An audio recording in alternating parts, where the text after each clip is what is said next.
Well, good morning, coaches. Jeremy here with the coaching team and excited to be with you guys on a Friday morning. I agree, wanted to get jacked up before the call. And I'll agree with Jason. That song does make me miss sports big time. So I'm with you on that. We got a great call planned for you guys this morning. And so what I'm going to do actually as we get going here, I'm going to ask the coaches who are going to be participating in this call if you can raise your hand. That'll make it easy for me to find you so I can promote you to a panelist. There we go, Justin. Okay, so I'm going to promote you to panelist. And let's get you guys on. And we're not going to start the conversation yet. Just want to get you guys on here. We're going to change this to gallery view. So my goal here is for all of you guys to be able to see our screens all at once. And so if you can see that, would you let us know, please? My goal is for you to be able to see all of our screens, not at once, not just me. So if in the chat box, if you guys can confirm what your view is. All right, so let's see. We have Justin, Josh, Ross, Kelly, and Erica. Perfect. Okay. So if you can only see me, click to the gallery view. There should be a little button in the top right corner, and I think that's how you do it. If somebody else has a way to do that, let me know. But I think that's how you do it. There should be a little button that says gallery view. Then you can see everybody and not just me. Let's see. All right, we'll figure that part out. So I'll keep an eye out on the chat box. All right, so before we take everybody live, I want to share with you guys kind of the mindset that we're going after here and what the purpose of today's call is. As you guys know, things are changing, right? A lot of things changing in the world. A year ago, none of us would have thought, hey, global pandemic, this is something that we're going to be dealing with. And nobody could have prepared for running their coaching business in this environment. And so in terms of, the mindset that we're going after, I want to highlight two quick things and then we'll dive in with our speakers. So my wife has an esthetician that she works with each month, and she gets facials from that lady, and this lady can't be doing those in person right now. And so, her mindset was, well, I still need to be in business. I still need to serve my clients. And so she did a couple things. She put together an at-home facial kit with all the different ingredients in a cute little bag with instructions on how to do it. And she did a 10-minute FaceTime with my wife to help her through the process and answer any questions. And that was a business owner who adapted. And, I'm going to compare that with my barber, who I think is awesome. But my hair's grown pretty long and I need a haircut, and I've been needing a haircut for a couple weeks. And she said, I just can't because of what's going on right now. I can't. And her mindset is, well, this is the limit. This is my limitation. Therefore, I cannot be in business. And doing things remotely or offsite or house calls and things like that, which I would pay more for at this point because I need a haircut real bad. Just her mindset is that I can't. And so that's the mindset that we got to fight against. Is focusing on what we can't do versus what we can do. And that's the premise of today. And so I'm going to bring on these other coaches. I think I need to make you guys co-hosts. And so if you guys can go ahead and start your videos and unmute yourself, and we'll go from there. So hopefully there should be a gallery view where you can see everybody, and if not, then deal with it and we'll make it work. So good morning, everyone. How you guys doing? Morning. Good. Morning. Good. Morning. Morning, everyone. Well, I want to thank you guys for being on this morning. I sent you guys the outline. We got a lot to cover. So First thing I want to do is let's do some introductions. So just three things. We'd like your name, how many years you've been coaching, and the number of clients you work with on a monthly basis. So Kelly, why don't you go first? Sure. My name's Kelly Lytle. I live in Lubbock, Texas, and I have been coaching for almost a year and a half. I guess when you have kids of your parents of young kids, you can say that your 2-year-old is still so many months. So I would say that I'm 16 months in my business. My baby is 16 months old. And currently I have 29 monthly clients. And then I also am working with 3 women's homes, which equals to about 28 ladies. Wow. Good stuff. Thank you. Erica. Hello, I'm Erica Young, and I have been in business now for about 15 years. It's just hit 15 in February. And yes, woohoo! So that's exciting. And gosh, right now I'm sitting just under 30 clients monthly. Well, some of them aren't monthly. And I do work with businesses. So I go in and make certain that there's financial wellness programs inside of businesses. And I also do some work with universities, colleges to help young people get on the right track before they make poor money decisions. Good stuff. Thank you. Josh. Yeah. So my name's Josh Shum. I have been coaching about 10 years, and I try and keep about 20 to 25 clients. I can only dedicate, say, 15 hours a week to this. So I get pretty topped out with 20 to 25 monthly clients. Good stuff. Ross. Yeah, I'm Ross McCutcheon. I'm from Louisville, Kentucky. I'm in my 20th year coaching. And right now I'm about 46 people that I work with on a very consistent basis each 46. month. Good stuff. I think you've got the longest time coaching on the call, the seasoned veteran, huh? The stubborn one, yeah. The stubborn one. And Justin. Hi, Justin Bennett here in Iowa. Been doing it now for 10 years. I oscillate somewhere between 70 and 80 clients a month, and that's between coaching individuals and small businesses. And like Erica, I also do wellnesses for companies and those things. So yeah. Awesome. Thank you. So when I sent this out, I said over 40 years. I wasn't sure if we were over 50, and hearing you guys talk about it, we're almost at 60 on this call, which is fantastic. So anyways, so just to review how today's going to work, I sent you guys a brief outline of questions I wanted to ask.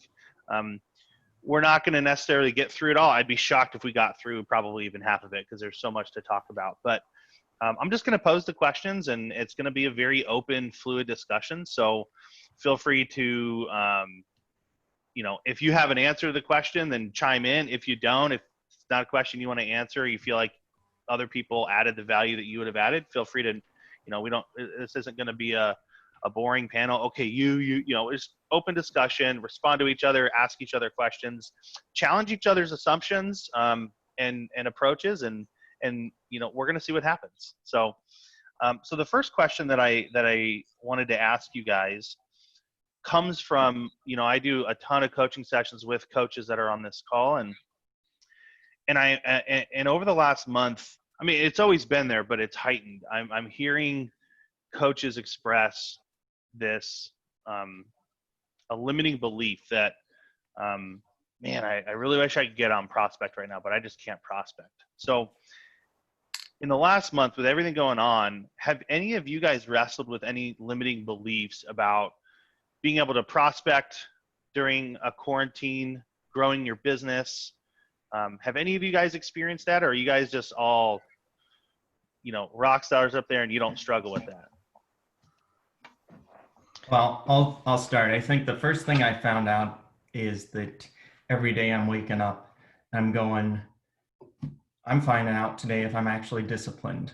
So before, I have a list of things, hey, I'm going to get to these. I'm going to add these to my coaching practice. I'm going to practice this when I have more time.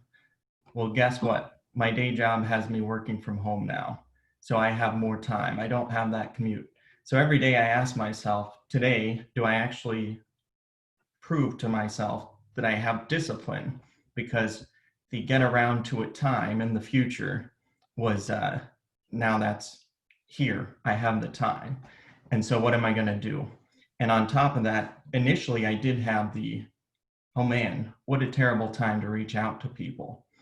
But I kept reaching out to people. I followed my cadence. I followed what I can control.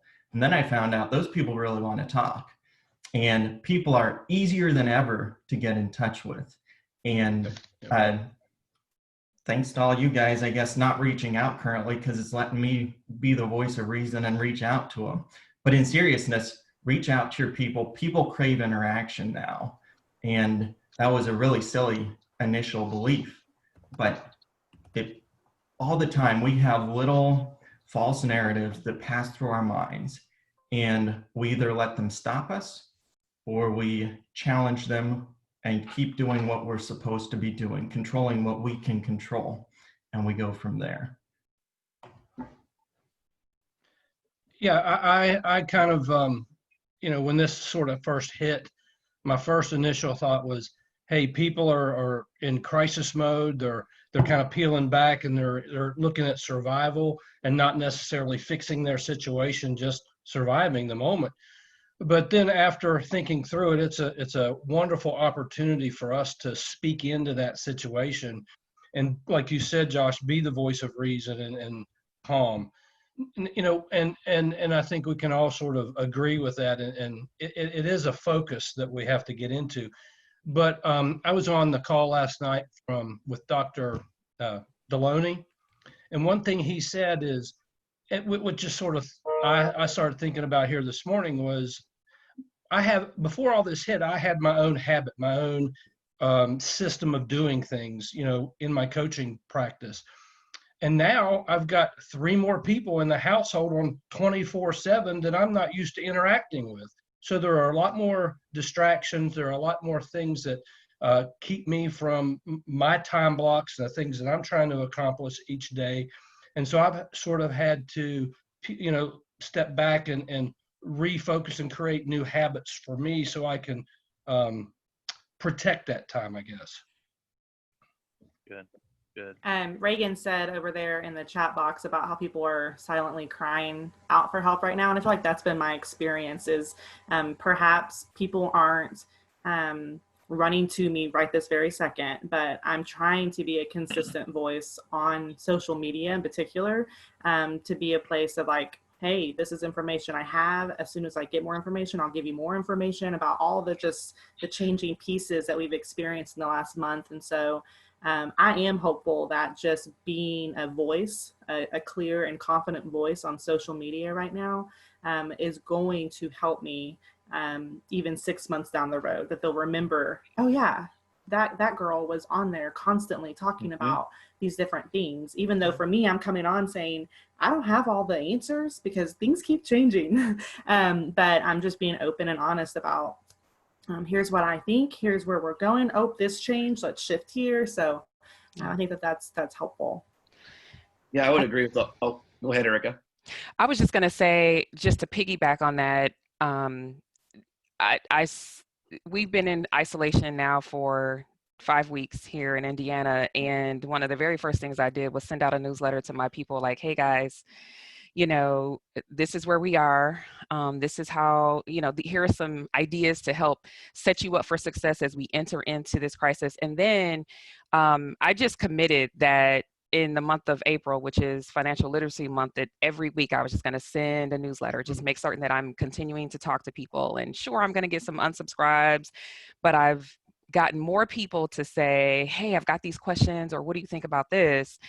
And the other thing that I did was I held some Zoom calls where I just, presented some information about the CARES Act, and here's how you can mitigate your risk, and don't make the dumb mistakes, don't take money out of your 401k. Like, how can I really super serve the people that I currently have in an effort to plant seeds today? And so I did 2 of those. And then last night I did a happy hour, just trying to connect folks and give them a reason to talk about their money in a safe space and get some of their questions answered, and have a way to make good decisions when we can really, honestly, people can come out of quarantine and not have a loss in income and still have made dumb decisions with their money because the government just gave them an excuse to do so. And so I want to make certain that people honestly have no excuse. Like, better. How can you update your budget, change your mentality so that you're making good decisions? And in planting those seeds, my hope is that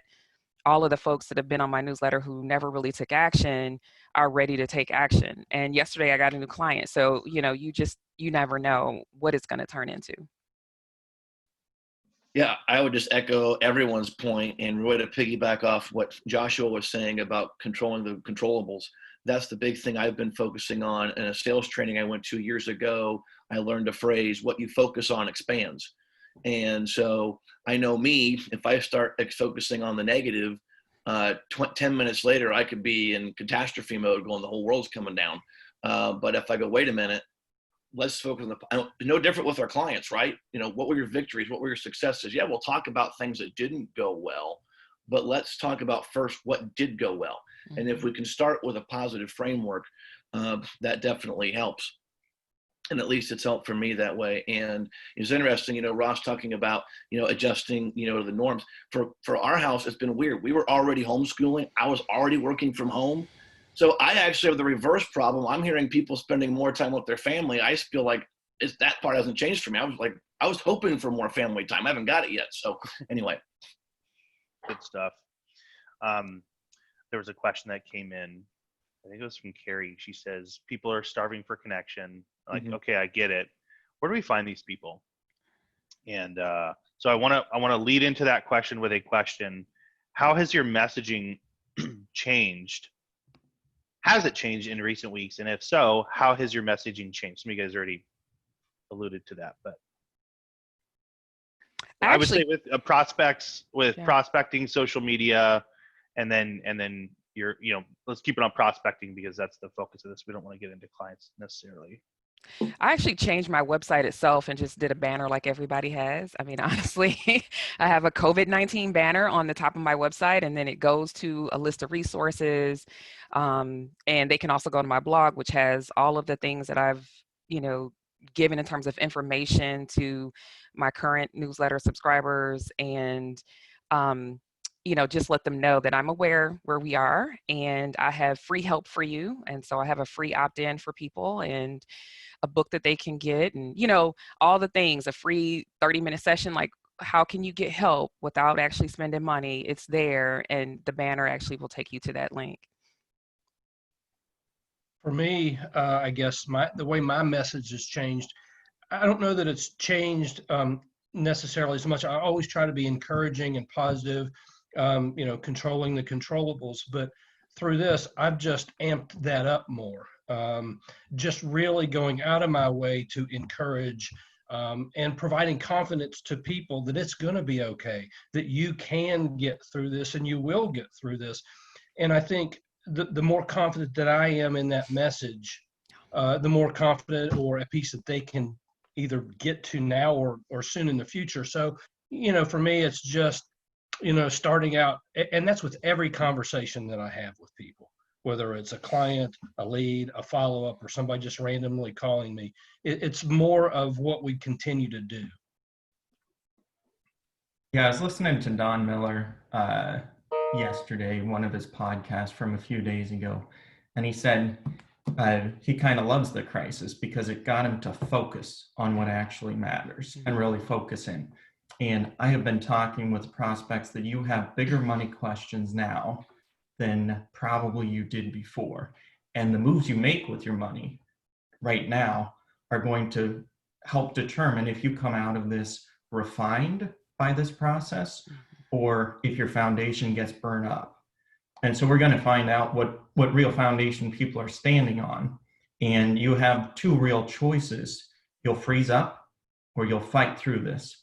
And then I share the story on myself where it truly is. Every day I wake up and I go, am I really a grown-up who is practicing discipline? Or was that all just an excuse kicking the can down the road? I'll get around to that later when I feel like it.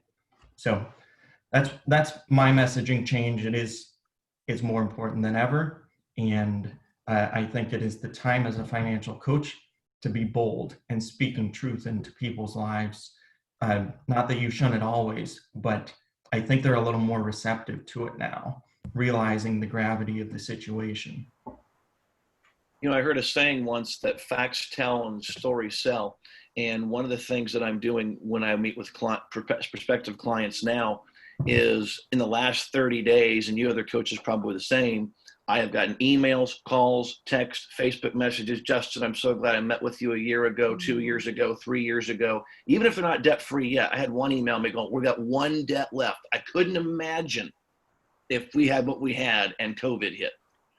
And so when I'm meeting with prospective clients, I'm sharing them, hey, you know what? I doubt this will be the last ever major something. Don't know what it's going to be. It might be an illness, might be an economic, it might be who knows.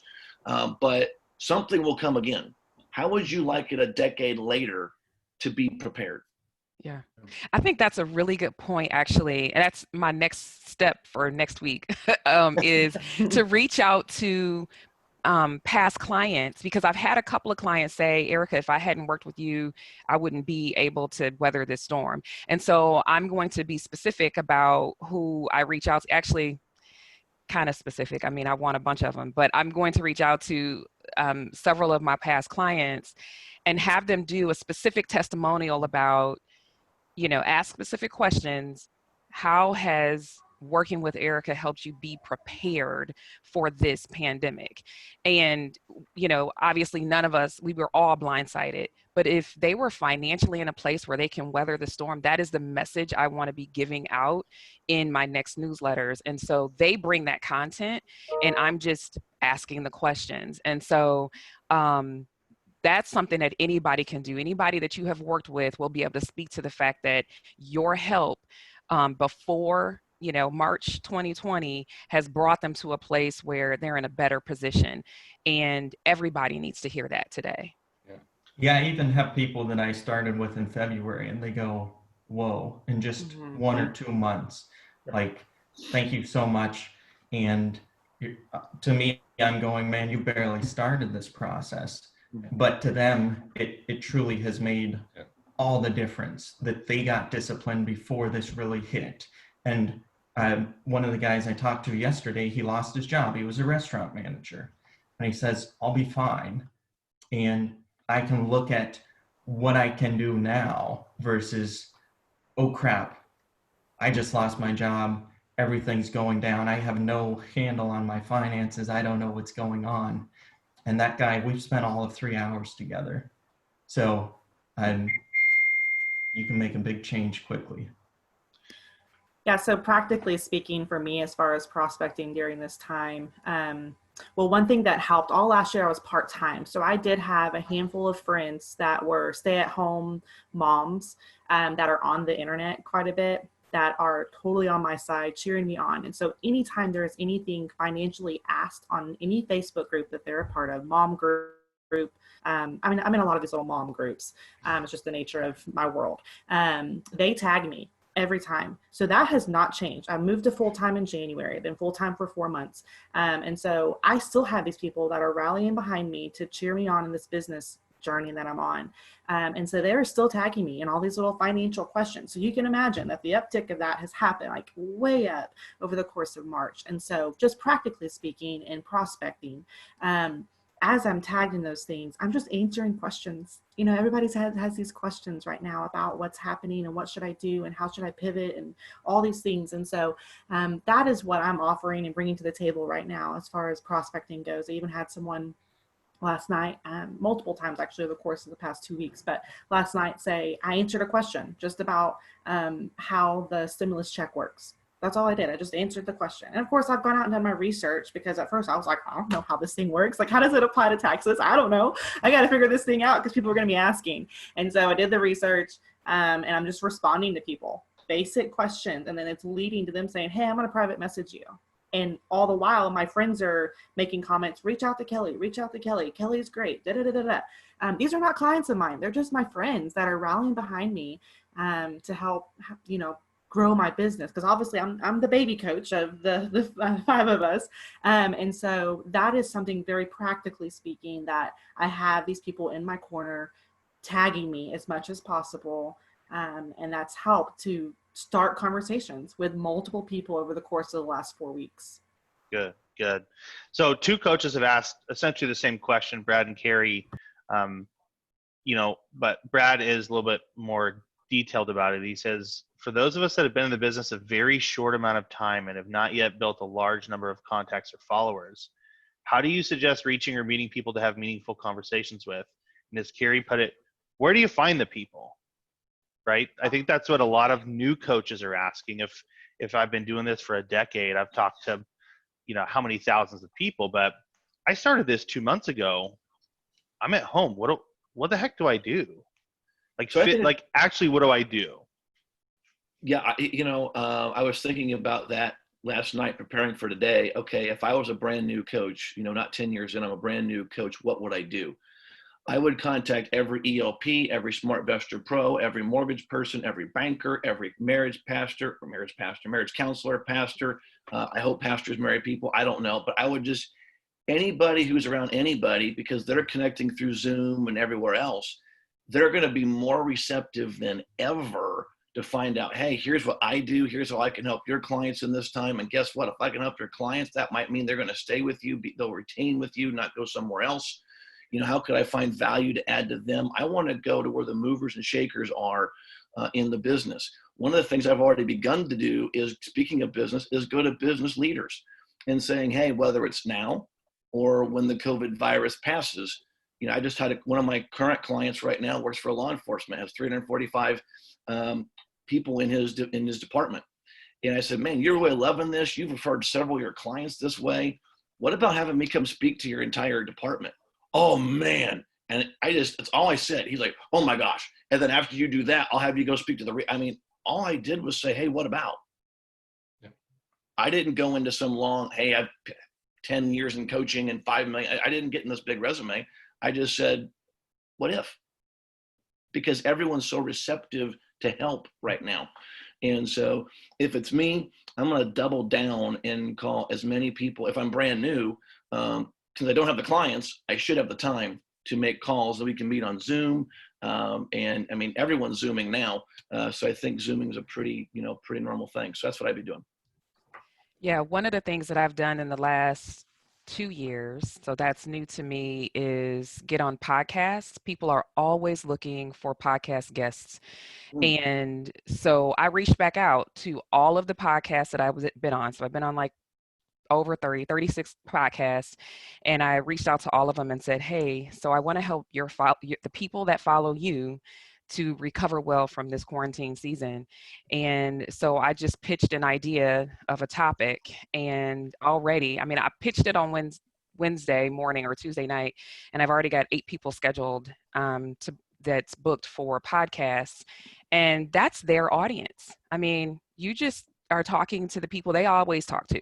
They're always looking for guests. And one of them has already said to me, okay, we're bumping you up so that you're in the month of April. We already had someone scheduled that was going to be, out there on that particular date, but we're putting you there since this is time sensitive. And so go looking for podcasts. And I say specifically ones that don't always talk about money, because if they're a mom podcast, last year I got a good amount of business from a specific podcast that they don't always talk about money. And so it was unique to have someone talking about personal finance. And so the people really reacted and came to my site. And so be, specific about, where you're finding some of these mediums, because I think that, they're always looking for guests. They always, want something new and different for their people, their listeners, and it's going to drive their listenership up, and it's going to help you out because they're going to always have a link to your website. They love that. Yeah, we had somebody else post in here. It was David. He said that he's reaching out to local news stations because they're looking for stories right now that are relevant to what's going on. And Josh, I know you were on you had 2 news hits last night for your local Kansas City station. But so I want to reach out to people who are doing podcasts. Where do I find those people? So any of the medium, I actually had someone helping me, so I can't get into all of the nitty gritty. But any of the mediums that actually have podcasts, you can start seeing their numbers and how many people actually download those particular podcasts. You can do searches on specific words. So if they're talking about business or mom's podcast or families, relationships, marriage, and start doing searches for podcasts. And when you do that, some will come up and you just, sometimes they even have the forms on their website for you to just fill out and find a time. Other times you just have to look for their email and send them an email and say, hey, I've got this idea. What do you think? So honestly, most of the work is just in finding which one you want to be on. But there's there's tons out there. And the next one of the things that I really want to do is start finding new ones that have said no in the past, because they may say yes now. Yeah, I've gotten more that said no than said yes, believe me. I would add to that, you probably want to listen to a little bit about what the podcast talks sure. about, right? Yeah, that'll absolutely. warm it up a little bit. So when you email them, you can say, hey, I love this aspect of your show, whatever. Yeah. I think your listener base might be receptive to this. So you pitch the idea via email most of the time, and then set up a landing page on your website with a giveaway to collect an email address. You don't have a big email list now? Well, guess what? You do your research. The podcast is not listened to live. It's downloaded hundreds, thousands, tens of thousands, hundreds of thousands of times. So it's got a real long tail on people that are going to be going to your site. And if you set up a custom thing for Erica's podcast or whatever, listeners of Erica's podcast, and then they come to your website, you can be collecting truly thousands of email addresses, thousands of people you wouldn't have come across. Now, this is work you need to do now, and you won't be on the show until May or June or whatever, typically. Erica mentioned they pull it up, but yeah, there's a lot of what, if you're acting now, it will be revealed in 1 or 2 months or 6 months or whatever. It's not always apparent right now. So you're always filling a sales funnel and generating current and future lead generating activities. I went through and I put together 25 activities that we can control in this COVID-19 times, and happy to message that to anybody if you want to reach out on Facebook or whatever. But can you post that on the Facebook group? Yeah, I can post it. Sure. But I went through, and at first I went, what can I be doing? What am I doing? And I came up with 10, and quickly it became 15. I thought a little bit more as I observed myself, and it was 20, 25.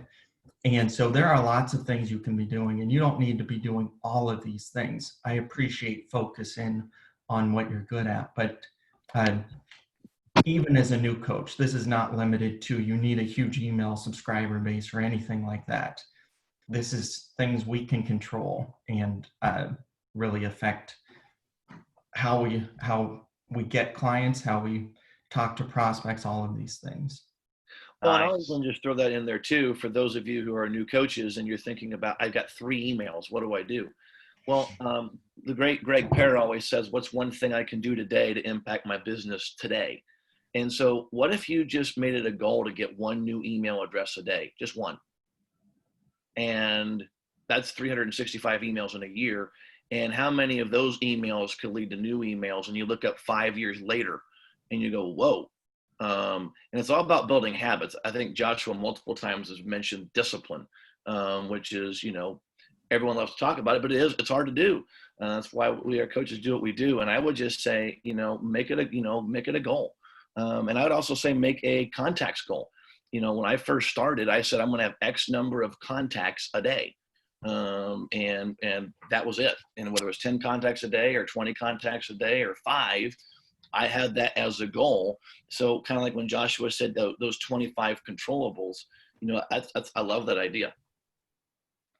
So Jason Getz chats in. He says, I had a webinar last night alongside my SmartVestor Pro. First time I have done this, and it was really successful. We talked about the CARES Act, stimulus, SBA loans, and current market strategies. We got about 20 new leads. What does my follow-up email need to say to land some of these consults? Well, first, good job. This is teaming up with the SmartVestor Pro, who is also desperate for leads and activity in this time. So teaming up, I saw, I don't remember who it was, but 4 coaches have teamed up to present a workshop or a series of workshops or whatever, and they're bringing all of their prospect bases together on this. What I would say to this, without giving you an exact answer, is who are these people? Your messaging needs to hit them where they are. So I don't know who the SmartVestor Pro is. If they're an insurance person, if they're a retirement person, your demographics probably affect the messaging that you're going to use here. But I think be a voice of hope, be a voice of authority, and help them understand, again, this is the time where you're acting or you're freezing up. And people who act will certainly be revealed as set apart from others in a period of time, 6 months. So you can do nothing for the next 6 months, or you can work with me for 6 months, and here's what you can expect. Here's what people see. So let's use this time where we are stuck at home to be improving ourselves. And I would just add follow-up. And if it's one thing that I've learned is the power of follow-up. And so, yes, that initial email blast is important. I don't know if you've collected phone numbers or not. If you've got phone numbers, obviously reach out and give them a call. But what is your follow-up schedule going to be? I think it's been shared multiple times. If all you have to do is Google how many contacts does it take to make a sale, and it's usually between 5 and 12. And so what ways are you going to contact them that gives value, but then also you're inviting them? As Don Miller says, you're asking them on a date. How are you getting them to date you so that later they'll use you as for your services? That's really good stuff, guys. So, we're talking about contact strategy now. So let's talk through some contact strategy with different groups of people. So you have people, you guys have talked about people that and Kelly, you talked about how these people are champions of your business. They love what you do. They're rooting you on. So how are you having, and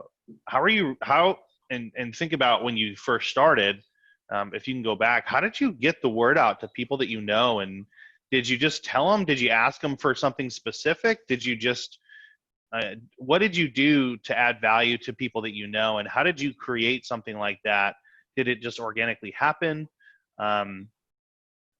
Let's start there, because a lot of coaches, I want to tell everybody I know, but I don't know what to do. I don't know how to do that.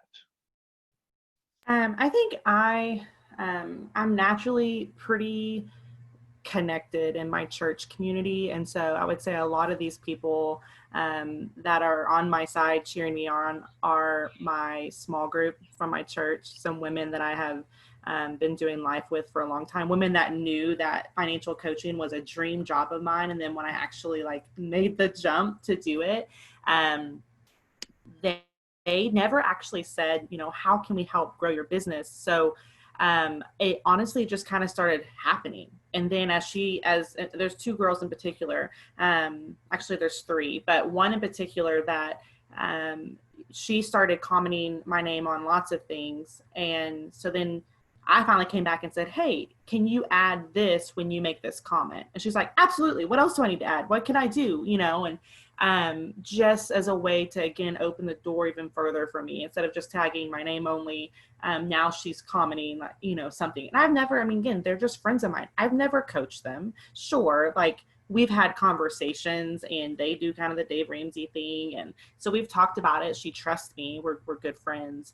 But it kind of happened organically. And then now as I've had clients, obviously people are commenting more in these little communities, little pockets of communities on Facebook in particular.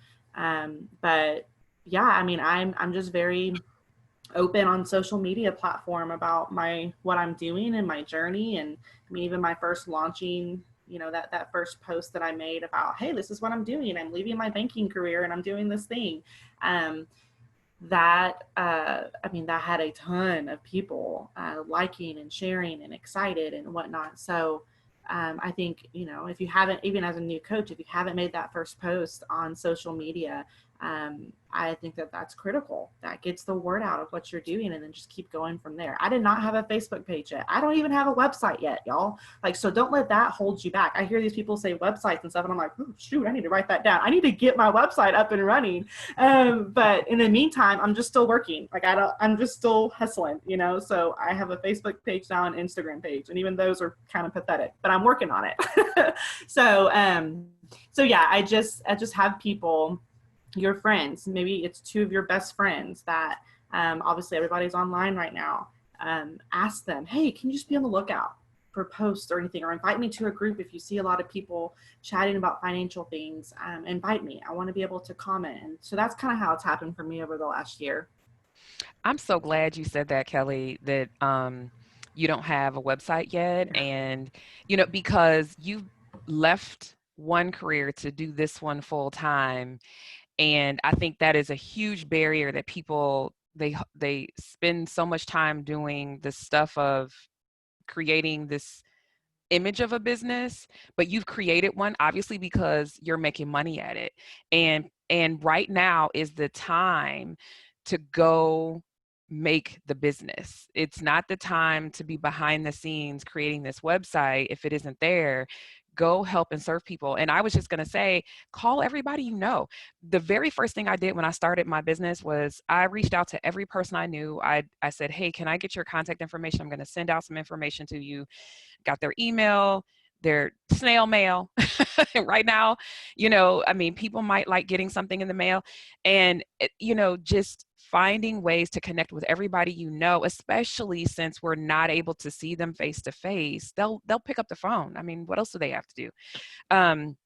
They're reading their email, because what else do they have to do? So reach out to everybody, start there, because my first 6 clients came when I did that. I sent out 100 snail mail letters with my passion and what I do, and I got my first 6 clients, and then it snowballed from there. And so, just being able to let the people you care about and who care about you know what's going on and what you're looking to do is like the very first step, because you don't have to know all these people that you think are going to be your prospects or what have you. Create them, tell them that I'm here for you, and then they'll raise their hand. And, I don't know about anybody else, but since sort of the end part of March, my leads have sort of dried up a little bit. I'm still getting them trickling in, but it's not like it sort of has been. And so it has caused me to take a step back and look at different ways to contact people. Now, for me, first and foremost, I've got to pray myself in. I got to prepare my heart and mind to speak to people. And I can have my own agenda when I'm talking to folks. So I need to hone in my listening skills. So when you do that, you can get in on, what they're experiencing. And sometimes it's not real easy, but just, perfecting that craft makes us better coaches. But, I've continued to, work through the current leads that I get, referrals. I try to keep good notes. So I've got those dark leads. Everybody has the dark leads that, you reach out 15 times and they have, you haven't heard from them. Now's the great time to go back and pick up that phone call, even though you've written them off. Check your voicemails. If you have to leave a voicemail, check that. But I always sort of follow up with a text also. I left you a voicemail. Check it out. Point them to, just have an introductory session. Just let's have a conversation. And then I've got leads that have been in my database for years. I'm going back and calling those guys. And I started this week. I started pulling out my files from what I call separated clients, people that I've worked with before, because I consider once a client, always a client. I'm going to work with you as long as, I can. So I have called back out to them, and, surprisingly, a lot of them are doing well, which, means that things work and, they were listening and I did my job. But, there are a handful of people that have fallen off the wagon into the ditch too. And I've got, I've got a former client who's now a new client next week. I've sent out some links and so, we've got a lot of that. I've got some follow-up to do, but, everybody's fair game as far as I'm concerned here, because that's that confidence, or that, I don't say aggression, but that aggressive approach, because people need what we have to offer them. And so, I'm just, for me, I'm just trying to be more consistent, more intentional, even more so than before, especially now. I got no problem with aggression. That's okay. The news is pretty aggressive to stir people up, so sure. Somebody's got to be aggressive on their behalf. I like it. So, man, there's so many directions I want to take this, and wish we had 6 hours, but we got 14 minutes. So let's see. Well, okay. So this is something I want to lean into. You mentioned your leads are down, and other people have said, yeah, I'm feeling the same thing. And I'll tell you, they are down. And that's why, since you've been in this program, we've told you, treat the referrals like Social Security, because you don't control whether or not they come in. And they're going to go back up, and that's just normal. And there's ebbs and flows. And, if you guys were around a decade ago, Justin, we spoke about this last night with 2008, 2009, what that was like. And I think referrals probably dipped back then too, as people kind of go, oh crap, what are we going to do? And then it goes back to normal. But if that puts you out of business, or if that endangers your business, that's exposing that you've got some work to do. And so, I don't hear Ross like freaking out about it. It's something to pay attention to. Okay, I've got to do other things. I saw you taking a note earlier from something, I think Erica was talking, you took a note like, oh, I got to do that. And so you're still learning after 20 years, but we have to focus on the things that you guys have said many times, things that we can control. So Justin, let's lean into what we talked about last night, because, and you weren't sure how I'd feel about this, but I want to bring it up, and I just want to call it out. You just said things really haven't changed for me since all of this. You want to lean into that a little bit? Yeah, so I called Jeremy. I said, hey, I don't know, you sure you want me on the panelist? Because when I saw the outline, I'm like, it's all about changing the message. And I'm like, I'm coaching, and I don't want to sound braggadocious. I'm just coaching. And part of it is what Eric, all these other coaches have said about, well, they're calling past leads and calling, past clients. I mean, every year, the first 5-6 years, I would have a lull in business. And when I did, that gave me permission to go back to past clients. Hey, how are you doing? And they would either some would come back in for other sessions. Some would say, hey, it's great timing you called. My sister just called me 2 weeks ago, blah, blah, blah, blah. But also, I mean, the first 5 or 6 years, I really spent a lot of time meeting with anyone I could for coffee, for lunch, back when you could, before Zoom. For some of us old coaches, you may remember, we got one zip code with maybe 3 or 4 leads a month. I actually had a lead once that was first name Dork, last name Dork. I can't do anything with that. I actually emailed Les that years ago. What kind of leads are you giving me? And he said, hey, even dorks need coaching. Anyway, that's Les for you. But the bottom line is, all of that worked for years. And it was years, guys. I'm not saying weeks or months. Years of planting and watering and growing and doing has reached me today, where I'm getting referrals, whether it's from Facebook or past clients or whatever. Yes, I'm still getting leads, and yes, I'm working on those leads, and they've gone down a little. But really, my hope is for you coaches, whether you've been at 1 year, 1 month, 5 years, that if you put everything today you've learned into practice, that 10 years from now, if Jeremy has this call, you can say, yeah, business might have been interrupted some, but not enough to notice. And so that's what I would say to that is I'm in a place now, and I'm blessed. I don't mean this to be arrogant. I really haven't had to change a lot in my prospecting strategies, just because of doing a lot of good things disciplined over time, and it's paid off. And I was thinking about this morning. You know, there are a few of you guys have been around for a decade or more. And there are coaches that were in business a decade ago when everything hit the fan in 2008, 2009, that allowed that to put them out of business. They chose to not fight through it. They chose to not get creative. They chose to not adapt and create the habits that were necessary to be successful long term.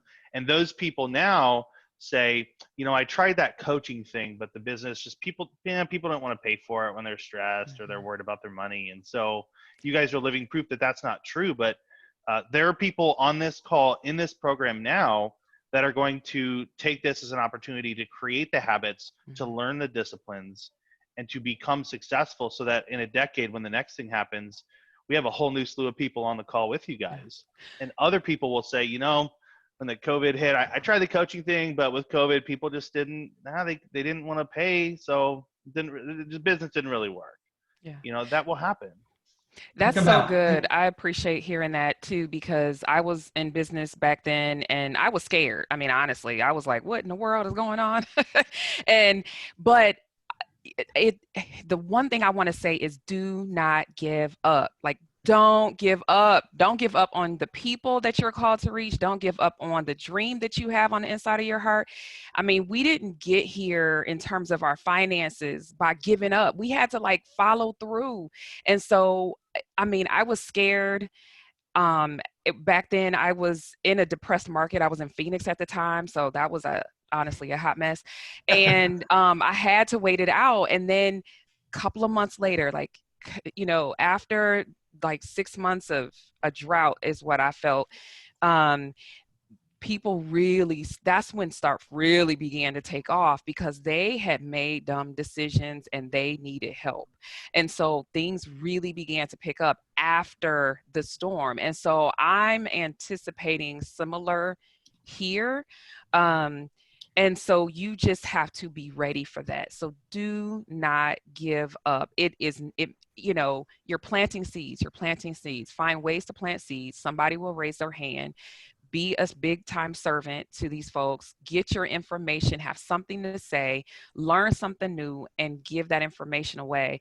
And somebody's going to raise their hand.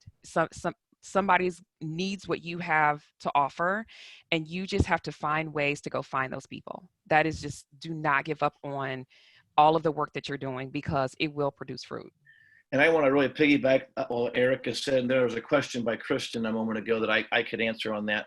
I haven't shared this with a lot of people, but I'll share it now. When I first started, guys, I was deep in debt with 5 kids, the primary breadwinner. Mm-hmm. So I had, as a coach told me this week, you had the perfect storm of, you had to get business and you had a passion both. And so I would be lying to you if the first 5 years I didn't think about quitting. But I delivered pizzas when I needed money. I sold things when I needed money. I was digging out post holes, right? I mean, I was working any side gig I could find. I'm going to make this work. And I will tell you, there were times, though, I wanted to quit. I'll never forget when Dave Ramsey had the 20th anniversary of the Dave Ramsey Show. That's a 2-minute reel. The last 10 seconds, I watched it every day. Talk about a discipline, Joshua. The last 10 seconds was Dave in the background. Don't quit. Don't quit. Don't quit. I listen to that every day to go, don't quit. Don't quit.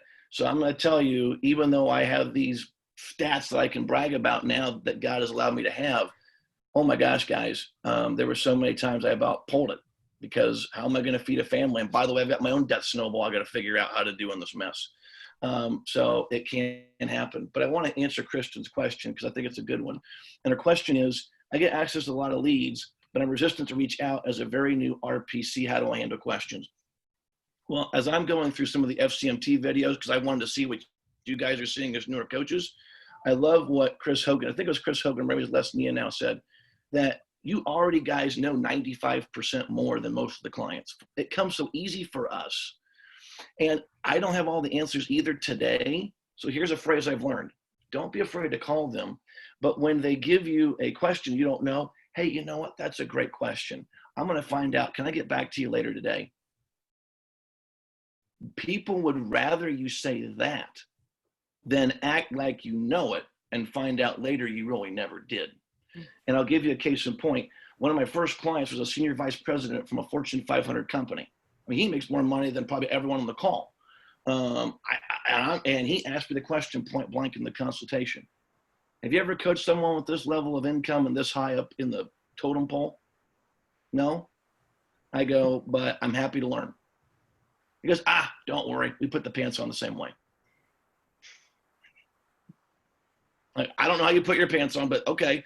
But, you know, bottom line was, I told him, I've never coached someone with that level of an income, getting ready to lose $1 million home. I've never done it, but I was just honest with them. And so people appreciate honesty. And I think that gives you more credibility, because think about it. If you say, hey, I don't know about it, and then you go find that question, and then you answer that question, they're going to go, wow, if I have a question, they're going to go find out. You've become their financial Google. So don't be afraid, do that. And then here's what happens. The first time you get that question and you answer it and they go, Kristen, good job, you're going to go, oh, cool. And then do it again, and then do it again, and do it again. If it's the one thing I've learned, and all these coaches could probably tell you, every time I let fear stop me, I look back and it cost me business. Every time I let fear stop me, it cost me business. And I was watching an interview once, and I'll be quiet. I shouldn't be the one talking here, but I watched an interview of someone that's pretty successful in the entertainment world.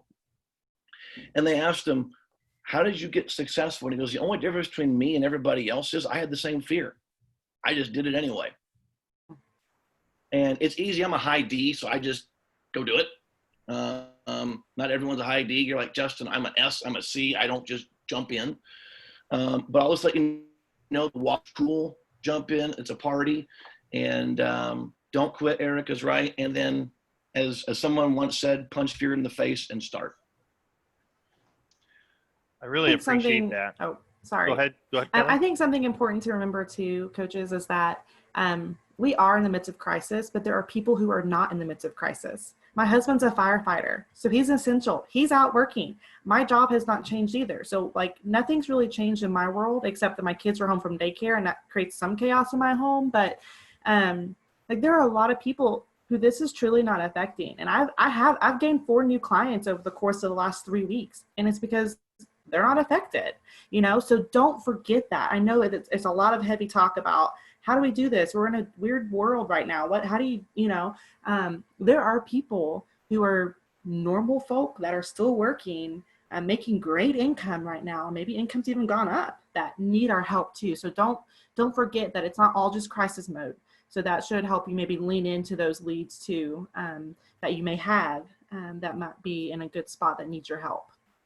Yeah, and I would say I think I've signed 7 people in the last 3 weeks. Probably 40% of them, or 37.5, I think is how the percentage has to work. So I'm your high S, high C person here. So have lost income or a job or whatever, and this is causing them to focus. One of the ways that I'm choosing to view this current time is think of all the excuses that aren't legitimate anymore. I need to meet you in person, out the window. Everybody's on Zoom or some platform. I don't have the time, out the window. Everybody's working from home. These are too big of statements, but way more people are working from home and craving this interaction. They don't have big enough money questions or problems. Out the window, everybody's got money questions and problems. So my leads from Ramsey are down to maybe 30%.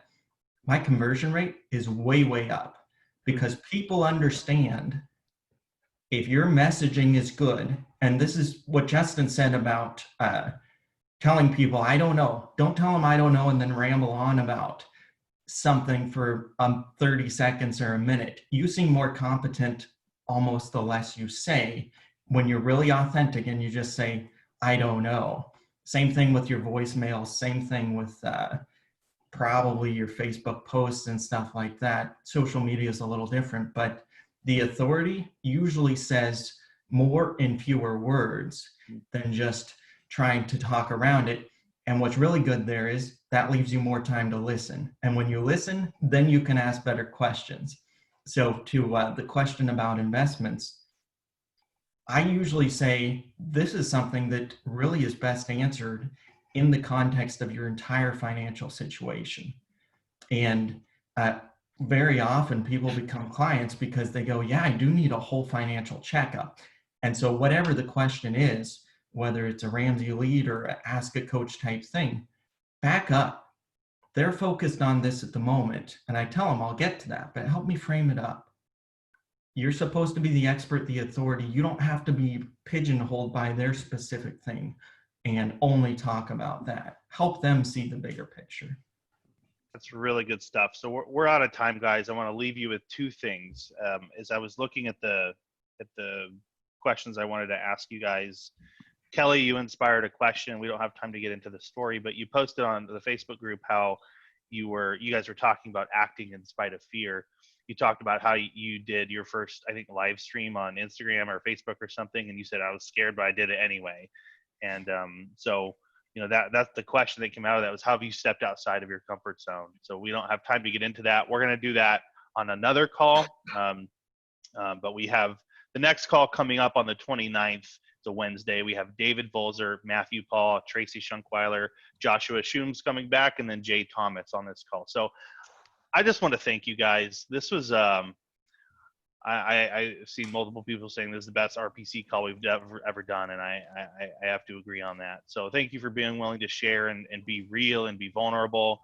And, you know, some coaches are, well, do I want to share with my competition? And you guys obviously know that there's so many people to help, and you guys, you come at this business with a spirit of fear, of not fear, but of confidence and authority, like you've talked about, and wanting to serve. And so I really appreciate that. I can't express that to you enough. So thank you.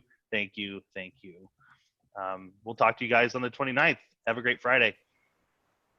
Bye, everybody. Bye. Okay.